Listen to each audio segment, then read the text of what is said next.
असल में दोस्तों जैसा कि आपको दिखाया कि 16 प्रो है, ठीक है। तो अभी ये हमारे पास हाई क्लाउड वाला बोर्ड है और ये इसका जो बोर्ड है ये इसी फ़ोन का है, ठीक है। तो इसके ऊपर आप जैसा कि चेक करें, ये इसका जो है बेसमेंट प्रोसेसर दोबारा पैच किया हुआ है उतार के। उसके बाद ये नेटवर्क की जो इसे बोलते हैं SDR, ठीक है, ये दोनों उतार के लगाई हुई हैं। तो इस फ़ोन के अंदर सबसे पहले तो मसला ये था कि ये जो है सिग्नल प्रॉब्लम में आया, लेकिन किसी अनाड़ी कारीगर ने वैसे ही इसे डेड कर दिया था। तो खैर ऑन तो हमने लोअर पोर्शन कर दिया। इसके अंदर बड़ी डस्ट सी थी, कली वगैरह फंसी हुई थी, ठीक है। तो कली इस वजह से फंसती है, साथ में आपको चले ये भी बता देता हूँ, ठीक है। वो पेस्ट दिखाइएगा, ठीक है। अभी आप ये देखें, ये मैकेनिक की सोल्डिंग पेस्ट है, ये 148 है, ठीक है। और ये है जनाब YCS की, ठीक है, ये YCS की है, सॉरी, हाँ YCS की है जी। और भी एक दो मेरे पास पड़ी हुई हैं, लेकिन ये जितनी भी 138 है ना, ये इसमें सनशाइन की इसके अलावा बाकी सारी की सारी बहुत ही घटिया किस्म की बनी हुई हैं ये पेस्टें, ठीक है। तो लोग और बच्चे क्या करते हैं कि ये 138 से रीबाल करते हैं। जब 138 से रीबाल करते हैं तो वो अपने जो पार्टिकल है ना, ठीक है, वो इसके अंदर चले जाते हैं, क्योंकि ये अच्छे तरीके से मल्ट नहीं होती, जिसकी वजह से इसका बॉल अच्छे तरीके से नहीं बनता। मेन बॉल तो बन जाते हैं, लेकिन छोटे छोटे पार्टिकल जो हैं वो साइडों पर रह जाते हैं। और जैसे ये पैच करते हैं फ़ोन को, तो साथ ही वो नीचे गिर जाते हैं बोर्ड के अंदर गिरते हैं, तो फिर बोर्ड आपका शॉर्ट कर देते हैं, डेड कर देते हैं। तो आपको एक मशवरा दूंगा कि जब भी आपने कोई भी फ़ोन आपने मिडल फ्रेम रीबल करना है या वैसे लो टेम्प आपने यूज़ करनी है, तो हमेशा मैकेनिक की 148 ही यूज़ किया करें, ठीक है। उसके बाद अगर आपने 138 यूज़ करनी है तो तब भी 138 मैकेनिक की यूज़ करें। ये जो जितनी भी कंपनी है ना, ये बिल्कुल फारग सी घटिया सी कंपनी है, ठीक है। ये साथ में चलें, आपको ये इसका भी एक्सपेरिमेंट करवा के दिखाता हूँ,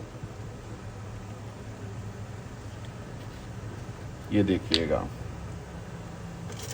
ताकि आपको पता चले कि मैं क्यों ये रिकमेंड कर रहा हूँ, ठीक है। ये आप देखिएगा, एक ये निकाली है मैंने, उसके बाद एक ये निकाली है, ये 183 है, ठीक है, ये 148 है और ये 138, ठीक है। ये सिर्फ मैं काविये की बिट को साफ़ करने के लिए यूज़ करता हूँ, अदरवाइज़ मैं नहीं यूज़ करता इसे, ठीक है। ये देखिएगा, अब लड़के को कहता हूँ मैं आपको ऊपर बड़ी स्क्रीन में दिखाए, ताकि आपको पता चले कि क्या वजह क्या है, क्यों मैं कहता हूँ कि ये वाली चीज़ें यूज़ करें। अब आप देखेंगे इसके अंदर जो है, एक तो बॉल बहुत छोटा है, बहुत ही छोटा बॉल है, ठीक है। अब ये और ये इनका कलर देखें और इसका कलर देखें, ये बिल्कुल डार्क है, ठीक है। तीनों को इकट्ठी मैं हिट देता हूँ। अब ये मल्ट तो ज़रूर हो जाएगी, लेकिन इसके बाद भी कचरा नीचे रहा रहेगा, ये आप चेक करें, ठीक है। ये आप चेक करें। उसके बाद ये आप चेक कीजिएगा, ये देखें इसका बॉल बन गया पूरा का पूरा, ठीक है। ये वाली जो है जिसका बॉल बन गया, ये 148 है, ठीक है। और ये जो है 183। अब ये देखें, ये है जनाब आपकी 138। अब ये देखें आपस में भी ये टच नहीं हो रहे, ठीक है। तो ये बहुत ही घटिया किस्म की क्वालिटी की पेस्टें होती हैं, ठीक है। तो मेरा तो मशवरा यही है कि आपने जब भी यूज़ करें तो अच्छी क्वालिटी की जो पेस्ट है ना वो यूज़ किया करें, जिसकी वजह से ये फ़ोन मोस्टली बच्चों से डेड हो जाते हैं, ठीक है। तो डेड होने की रीज़न तो आपको पहले मैंने बता दी है, ठीक है, कि क्या रीज़न है, ठीक है। तो अब आगे चलते हैं जनाब। इसका ये बोर्ड है इसी फ़ोन का। अब आपको लड़का ऊपर बड़ी स्क्रीन में दिखाता है, ये स्क्रीन देखें, इसका बेसमेंट ऑलरेडी किसी ने किया हुआ है, ठीक है। लेकिन मैं अभी इसका पेज चेंज क्योंकि करना पड़ेगा, तो इस वजह से मैं इसे पहले चेक करूँगा। चेक कैसे करना है ये आप चेक कीजिएगा। कॉल करना है। अच्छा, ये आप क्या कीजिएगा कि अगर मैंने इसका बेस बैंड उतार के दूसरे पे भी शिफ्ट करना है ना, तो सबसे पहले आप लोगों को भी दरअसल समझाने का मकसद ये है कि अगर आपने एक बोर्ड से दूसरे बोर्ड पे ट्रांसप्लांट करना है फ़ोन को, एप्लीकेशन प्रोसेसर है या बेस बैंड प्रोसेसर, क्योंकि मैं तो हर बेस बैंड प्रोसेसर करने लगा हूँ, तो पहले बेस बैंड के इर्द गिर्द जितनी भी सप्लाइयाँ हैं वो हम चेक करेंगे। ठीक है, पहले सप्लाइयों की कंफर्मेशन किया करें ताकि आपकी जो कोई सप्लाई है ये शॉर्ट तो नहीं है, नीचे करें जी मीटर पे। ठीक है, ये आप चेक करें। इसकी ये 6 सप्लाइयाँ बनती हैं जनाब। ठीक है, ये एक साइड ग्राउंड है, ये वर्किंग है, ये ग्राउंड और ये भी वर्किंग, ये ग्राउंड ये भी वर्किंग, ये ग्राउंड ये भी वर्किंग, ये ग्राउंड ये भी वर्किंग। ठीक है, यानी कि हमने चीज़ चेक करनी है कि आया कोई ऐसी पिन जहाँ पे इसकी बहुत ही ज़्यादा लो वैल्यू आ रही है, तब भी आपका बेसबैंड प्रोसेसर ख़राब है, या फिर बेसबैंड की कोई पिन शॉर्ट है। अगर बेसबैंड शॉर्ट है तो तब भी हमने जो है बेसबैंड को शिफ्ट करने से पहले कंफर्मेशन करनी है कि बेसबैंड अगर तो शॉर्ट है तो फ़िलहाल तो उसका हल नहीं होगा। ठीक है, लेकिन मैं इर्द गिर्द जो नेटवर्क की सप्लाइयाँ हैं, ठीक है, वो भी चेक करूँगा, क्योंकि नेटवर्क की सप्लाई कोई भी शॉर्ट हो जो रिलेटेड होती है बेसबैंड पावर सप्लाई से। ठीक है, अगर बेसबैंड पावर सप्लाई से रिलेटेड है तो वो आपकी क्या करेगी कि आपके वोल्टेज ड्रॉप करेगी, जिसकी वजह से आपका बेसबैंड अननोन हो जाएगा। मेन मेन्यू में हो फ़ोन तो आपका मॉडर्न फर्मवेयर जाता रहेगा। ठीक है, तो ये NFC है, मैं NFC के चेक कर रहा हूँ। ठीक है, ये प्राइमरी है।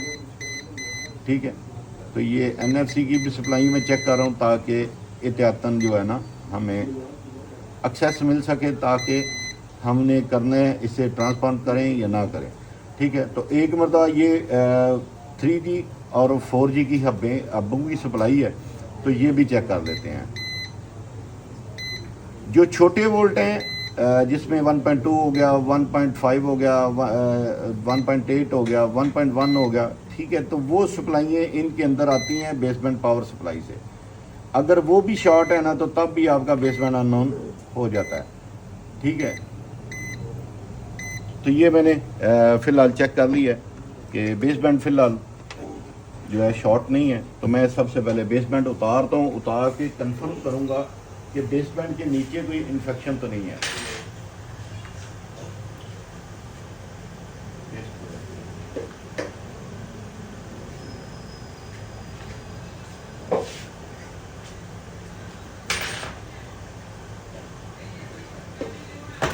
ये पहले से किसी ने किया हुआ है काम इस पे।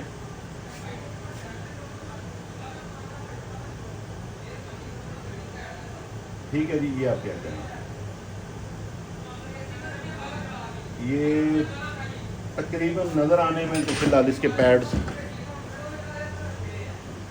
ओके हैं। ठीक है जी,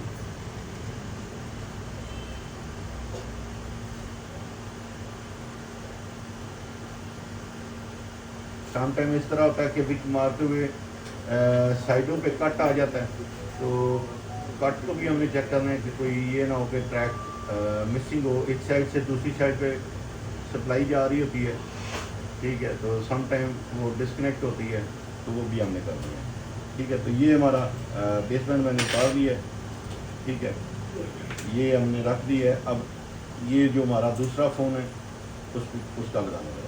अब आपको साथ में ये बताता चलो 16 प्रो या प्रो मैक्स, ठीक है, इनमें सिर्फ बोर्ड आईडी का ही फ़र्क है, इसके अलावा कोई और फ़र्क नहीं है। लिहाजा हमारा अपर बोर्ड और लोअर बोर्ड एक ही चीज़ है। ठीक है जी, तो इस वजह से अगर आपके पास 16 प्रो का है तो प्रो मैक्स को लगाना है, तो तब भी आपका जो है लग जाएगा।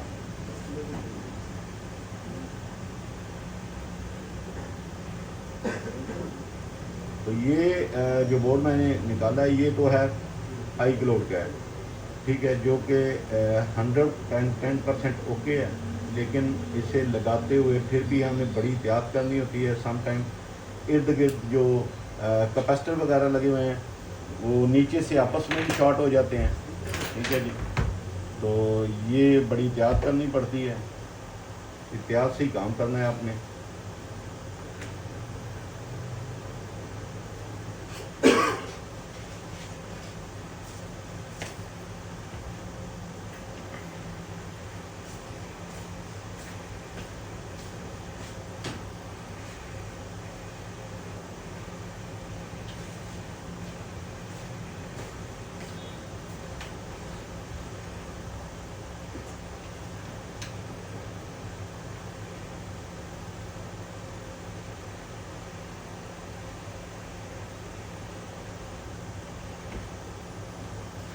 चले जी साथ नीचे करें जी। आपको आज एक और चीज़ समझा दूं।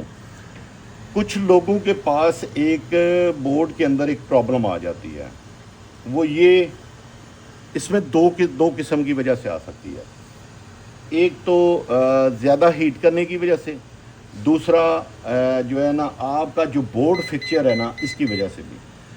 ठीक है, फ़र्ज़ कर लें कि ये हमारा एप्लीकेशन प्रोसेसर है। एप्लीकेशन प्रोसेसर मतलब कि मेन जो प्रोसेसर है वो, आपने देखा होगा कि बहुत सारे लोगों के पास एक प्रॉब्लम आ जाती है जब बेस में एप्लीकेशन प्रोसेसर उतारते हैं, सीपीयू को उतारते हैं, उतारते हुए साइडों के जो प्रिंट हैं वो बिल्कुल हेल्दी उतर जाते हैं, लेकिन जो सेंटर में होते हैं वो नीचे ही रह जाते हैं।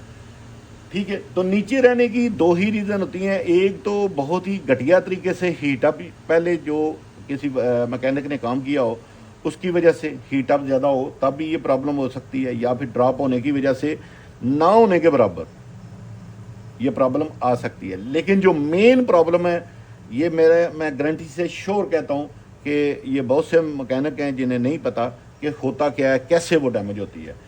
होता ये है कि ये आप चेक करें, मिसाल के तौर पे ये मेरा प्रोसेसर है।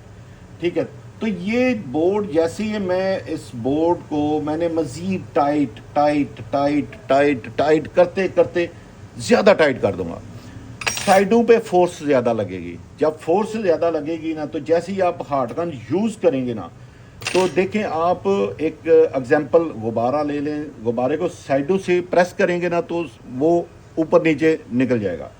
इसी तरह ये जो बोर्ड फिक्चर है इसके अंदर जब हम डाई को ज़्यादा टाइट करते हैं ना, तो क्या होता है कि प्रोसेसर को साइडों पे फोर्स मिल रही होती है, तो हीट गन ऊपर से लगाते हैं तो प्रोसेसर ऑलरेडी फोर्स में होता है। ठीक है, तो जैसे ही होता है वो एकदम से प्रोसेसर मलाई की तरह ऊपर से बाहर आ जाता है, उसके सारे के सारे प्रिंट नीचे रह जाते हैं। ठीक है, तो मैं आपको यही एडवाइस दूंगा कि जब भी आपने इस तरह का काम करना है ना, तो ये देखें, ये बिल्कुल आराम से आपने करना है, कोई ज़्यादा जोर ना लगाएं। अगर प्रेशर पड़ेगा तो ये बोर्ड भी ख़राब हो जाएगा। ठीक है, तो ये चीज़ आपने याद रखनी है कि हाँ, ये मोस्टली 12 सीरीज़ के अंदर प्रॉब्लम आती है, 13 सीरीज़ के अंदर आती है और 15 सीरीज़ के अंदर मैंने तो देखा है कि इन फ़ोनों में ज़्यादा प्रॉब्लम आती है। ठीक है, 14 सीरीज़ के अंदर खैर लेकिन बहुत कम आती है, लेकिन ये सबसे ज़्यादा जो प्रॉब्लम है वो इसी वजह से आती है कि बोर्ड फिक्चर के अंदर टाइट कर देते हैं। ठीक है, तो अभी मैं इसकी जो है सफाई करके ईप्राम करता हूँ, तो ईप्राम की आगे आपको वीडियो दिखाते हैं, वरना फिर वीडियो बहुत लंबी हो जाती है। अच्छा जी दोस्तों, ये साथ आपको एक आध और चीज़ जो काम करते हुए बाद दफ़ा ऐसा होता है कि एक गलती हो जाती है। ठीक है, तो ये मेरा वैसे तो आई क्लाउड वाला बोर्ड है, ये आप चेक करें। ठीक है, तो ये आपको बच्चा ना बड़ी स्क्रीन पे दिखाता है। अच्छा, ये देखिएगा कि ये जब आप विक लगाते हो ना, तो विक लगाते हुए आपसे एक गलती होती है, वो ये कि ये आप चेक करें, ये है जनाब 2 रजिस्टर लगी हुई है। ठीक है, ये 2 रजिस्टर लगी हुई हैं। इधर आ जाए, अभी डायग्राम पे आ जाए। ठीक है, तो ये 2 रजिस्टर हैं, ये बेसिक यूएसबी की हैं, यूएसबी की नेगेटिव और पॉजिटिव। ये डबबिंग मोड के अंदर लेके जाने के लिए होती हैं। ठीक है, तो ये आप इसे कह सकते हैं नॉर्मली कि डबबिंग को आपको हर नहीं पता होगा, बहुत सारे लोगों को नहीं पता। ठीक है, तो ये आपकी यूएसबी की, ठीक है, यूएसबी पॉजिटिव और यूएसबी नेगेटिव, लेकिन ये जाती हैं जनाब आपकी बेसबैंड के अंदर। ठीक है, ये आप चेक करें। समटाइम इस तरह होता है कि आप बेसबैंड वगैरह आपकी ईच एंड एवरीथिंग चीज़ें ओके होती हैं, लेकिन क्योंकि अदर शॉप से रिजेक्टेड फ़ोन होता है, ठीक है, तो इस लिहाज से क्या होता है कि जब आप फ्लैश करने लगते हैं, अगर तो एक रजिस्टर उतरी हुई है तो सम टाइम इसमें प्रॉब्लम आ जाती है कि कनेक्ट और डिस्कनेक्ट की भी। अगर दोनों रिमूव हो गई हैं या एक रिमूव हो गई है, मिसाल के तौर पे पॉजिटिव रिमूव हो गई है रजिस्टर, तो फिर आपकी कनेक्ट डिस्कनेक्ट के अंदर भी ये प्रॉब्लम आ जाती है 100%। दूसरा ये कि आपके बेसबैंड राइटिंग के अंदर जब आपका सिस्टम ऑनलाइन चल रहा होता है, इसे ऑनलाइन हम बोलेंगे, सिस्टम ऑनलाइन के अंदर जब आपका बेसबैंड राइट होना है तो इससे आपका बेसबैंड रीचेकिंग जो है ओके, तो फिर आपका सिस्टम राइट होगा। ठीक है, तो ये रजिस्टर मोस्टली लोगों से जो है स्किप हो जाती है विक लगाते हुए। ठीक है, जैसा कि मैंने विक लगाई है तो एक रजिस्टर रिमूव हो गई है। लेकिन साथ में आपको चले ये भी बता दूं कि ये कौन सी है और कितने के की है। ठीक है, ये जनाब आ गई, ये देखें।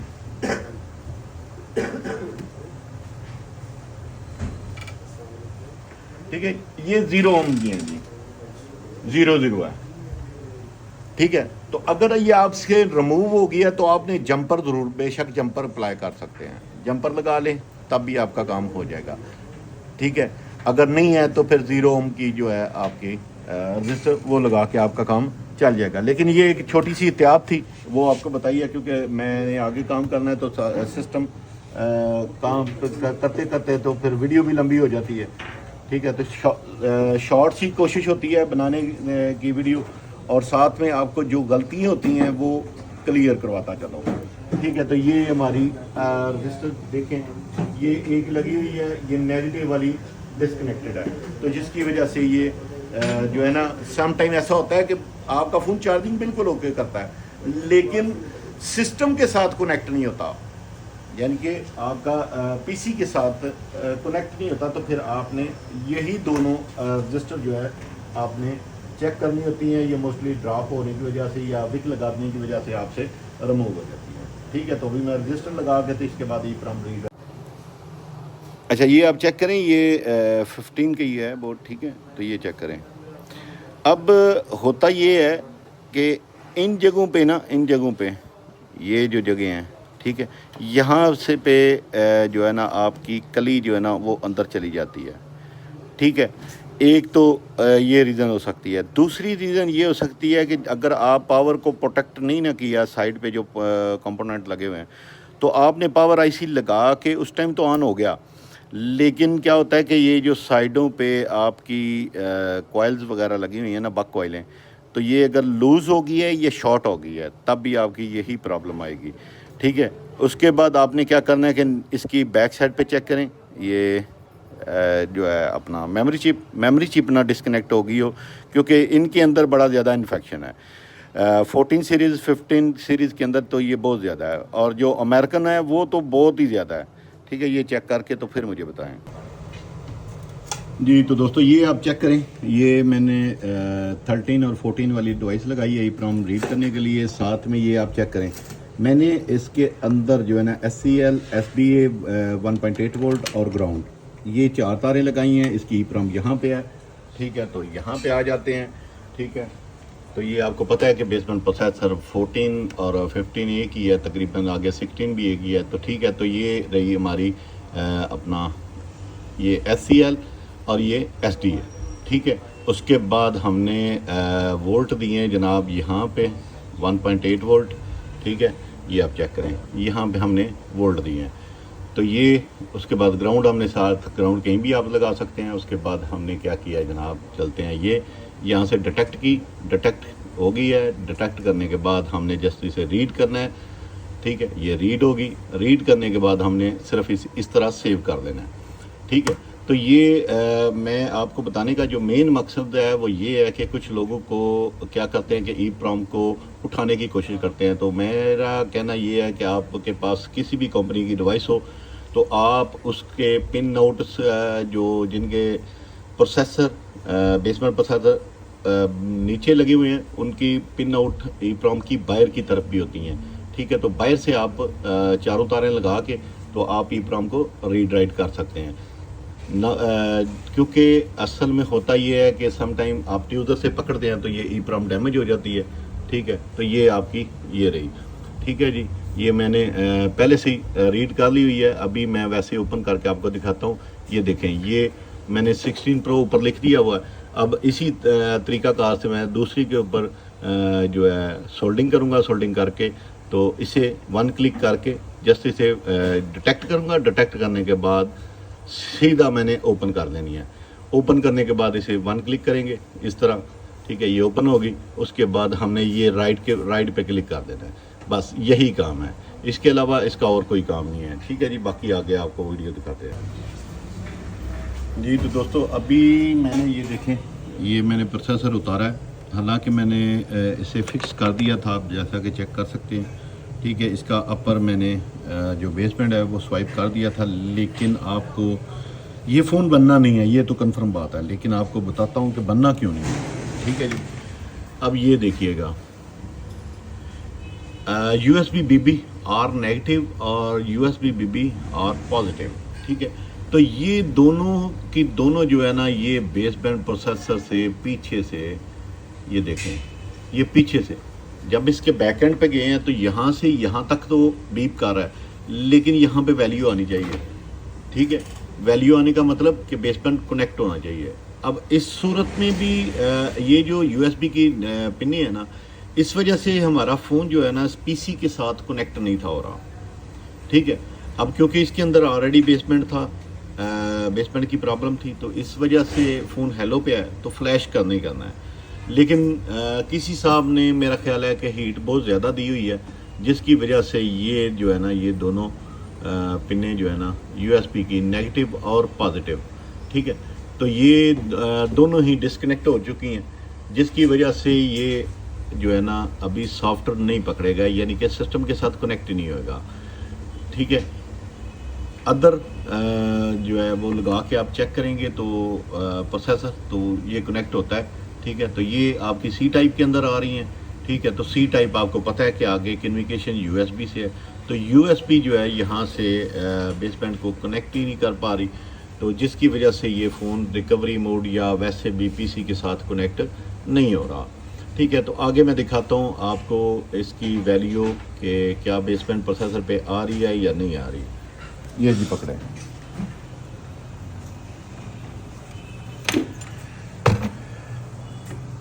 ये फिर मैं आपको बता दूं, ये फ़ोन बनना नहीं है, लेकिन बनना क्यों नहीं है ये आपको पहले इल्म होना चाहिए। ठीक है जी, ऊपर करें जी एक दफ़ा, ये दिखा। ठीक है, एक तो ये कट लगा हुआ है। ठीक है, ये 1.8 वोल्ट का कट है, लेकिन है इससे कोई प्रॉब्लम नहीं है। ठीक है, आगे चलते हैं। इस साइड से हमने 8वीं पिन है जी, 1 2 3 4 5 6 7 और 8। ठीक है, अब ये यहाँ से पे चेक कीजिएगा, यहाँ पे इसकी वैल्यू आनी चाहिए। ठीक है, कोई वैल्यू नहीं है। इसी तरह बिल्कुल इसके अपोजिट जो है दूसरी पिन, वहाँ पे भी वैल्यू नहीं है। तो ये USB की नेगेटिव पॉजिटिव टोटली तौर पे डिस्कनेक्टेड है, वो भी चिप के अंदर से, तो इसका फ़िलहाल मेरा ख्याल है कि कोई हल नहीं है। ठीक है, तो आज आपको बड़े आसान से तरीके से मैंने 16 Pro Max और 16 Pro इसका ये क्यों नहीं हुआ उसके रीज़न मैंने आपको बता दिया है। ठीक है, बाकी फिर भी अगर ना समझ आए तो फिर आपको एक मरतबा दिखाता हूँ। जो चीज़ मैंने आपको बताया था कि लास्ट टाइम कि विक लगाते हुए रजिस्टर जो रिमूव हो जाती है, उसकी वजह से PC के साथ कनेक्ट नहीं होता, तो ये हैं वो रजिस्टर। ठीक है, ये आप चेक करें। ठीक है जी, ये दोनों रजिस्टर हैं। ठीक है, तो ये रजिस्टर लगी होने के बावजूद यहाँ पे इसकी वैल्यू आनी चाहिए, तो वैल्यू नहीं है जनाब, तो इस वजह से ये फ़ोन नहीं बनना, ये रिफ्यूज़ है। ठीक है, तो बाकी आप लोगों से बस यही दरख्वास्त है कि अगर आपने 16 14 15 का बेसबैंड प्रोसेसर को अगर क्लीन करना है ना, तो आपकी काविये की हीट जो है ना, ये जो इलेक्ट्रिक आयरन है, ठीक है, इसकी हीट मैक्सिमम 350 होनी चाहिए, और आपका हाथ जो है ज़रा फास्ट चलना चाहिए, ना कि आप काविये के जो है बेसबैंड के ऊपर काविया रख के तो राम राम से लगे रहें। जब राम राम से लगे रहेंगे तो ये बहुत नाजुक प्रोसेसर है, जिसकी वजह से ये प्रॉब्लम आ गई है। इससे पहले भी 2-3 केस इसी तरह के आए हैं कि जिसमें जो है हीट ज़्यादा लगने की वजह से ये प्रोसेसर नहीं बन पाए। ठीक है, तो आप लोगों से के एक ही दरख्वास्त है कि कंप्लीट वीडियो देखिएगा। ठीक है, तो आपसे क्यों नहीं बना ये फ़ोन, तो ये आपके सामने है, इसके अंदर कोई शॉर्टेज नहीं है, कोई इन्फेक्शन नहीं है, कोई मसला मसाइल नहीं है, लेकिन ये बेसबैंड प्रोसेसर फॉल्टी है, शॉर्ट नहीं है, लेकिन इसके अंदर से चिप के अंदर से कुछ पॉइंट और भी हैं जो डिसकनेक्टेड है। लेकिन हमारा पहला काम यही था कि USB कनेक्ट हो। USB क्योंकि कनेक्ट नहीं हुई तो इसके बाद मैंने जो है इसके प्रोटोकॉल्स जो होते हैं नेगेटिव पॉजिटिव RX TX वो भी डिस्क्रिमिनेटेड है, ठीक है। तो ये फ़ोन नहीं बनना, ठीक है। तो बाकी अपना ख्याल रखिएगा, जुड़े रहिएगा शामिल लैब से। अल्लाह हाफिज़, थैंक